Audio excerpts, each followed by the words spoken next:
Good morning to everyone. Balik na rin natin. Ito, tuno at saka salmon. Mag-spaghetti kami ng lunch ng amo ko. Paumanhin kasi matagal hindi ako nag-upload dahil nga may sakit ng amo ko. Saka itong mga content ko, mix na lang.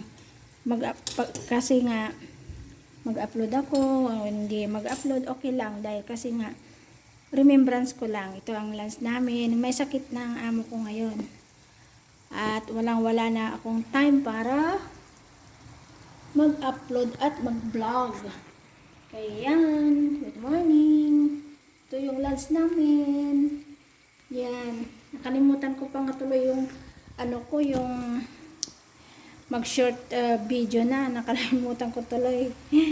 Kasi nga, mula nung kami nagbakasyon sa bundok, medyo nagka-problema ng amo ko. Pero hindi ko sinasabi ng amo ko, ang mga anak ng amo ko. Ngayon nalaman nila dahil yung driver, mas malakas ang loob niya yung driver na nagsumbong sa mga anak.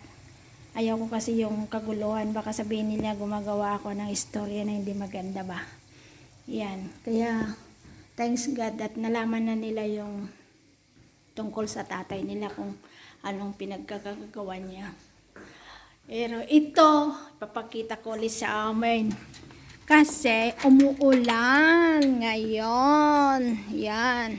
Yan ang ganda ng tanim ko. Tsaka luya. Yung iba. Kasi nga, tag-ulan na. Ngayon lang umulan dito ba?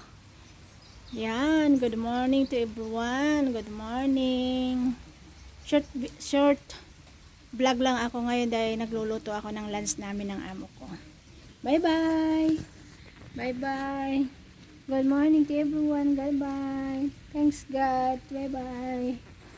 Bye! Hey! Bye! Bye-bye! Yung aso ko nasaan na? Bye! Thank you!